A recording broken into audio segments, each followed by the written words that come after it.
बात अगली खबर की। बात बाबा बागेश्वर पीठाधीश धीरेन्द्र शास्त्री की। चित्रकूट पहुंचे बागेश्वर पीठाधीश धीरेन्द्र शास्त्री। कामतानाथ मंदिर में उन्होंने दर्शन पूजन किए और परिक्रमा की। सनातन को लेकर बागेश्वर पीठाधीश का एक बयान भी सामने आया।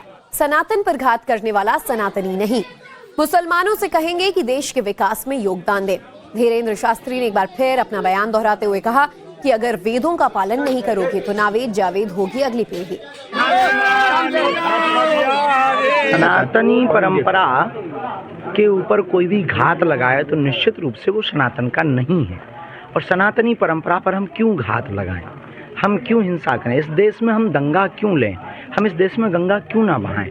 हम मुसलमानों से भी कहेंगे कि आप भी अब्दुल कलाम की तरह इस देश में अपना सहयोग कीजिए। हम चाहते हैं कि जितने भी देश प्रेमी हैं वो इस देश में प्रेम पूर्वक रहें। हम मुसलमानों के खिलाफ नहीं हैं, हम इस देश में दंगा नहीं चाहते, बस सब कायदे में रहेंगे तो फायदे में रहेंगे। महाराज जी, नावेद और जावेद वाला बयान आपका बड़ा तोड़ मरोड़ के लिए आया जा रहा है, क्या कहेंगे? देखिए, वो बयान हमने सनातनियों के लिए दिया है कि बाद में नामों में परिवर्तन हो जाएगा। यदि हम वेद को नहीं मानेंगे तो आने वाली पीढ़ी जावेद या नावेद कहलाएगी, सीधा सा है।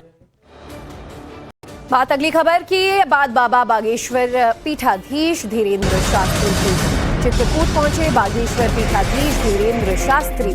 कामतानाथ मंदिर में उन्होंने दर्शन पूजन किए और परिक्रमा की। सनातन को लेकर बागेश्वर पीठाधीश का एक बयान भी सामने आया। सनातन पर घात करने वाला सनातनी नहीं, मुसलमानों से कहेंगे कि देश के विकास में योगदान दें। धीरेन्द्र शास्त्री ने एक बार फिर अपना बयान दोहराते हुए कहा कि अगर वेदों का पालन नहीं करोगे तो नावेद जावेद होगी अगली पीढ़ी। सनातनी परंपरा के ऊपर कोई भी घात लगाए तो निश्चित रूप से वो सनातन का नहीं है। और सनातनी परंपरा पर हम क्यों घात लगाएं, हम क्यों हिंसा करें, इस देश में हम दंगा क्यों लें, हम इस देश में गंगा क्यों ना बहाएं। हम मुसलमानों से भी कहेंगे कि आप भी अब्दुल कलाम की तरह इस देश में अपना सहयोग कीजिए। हम चाहते हैं कि जितने भी देश प्रेमी हैं वो इस देश में प्रेम पूर्वक रहें।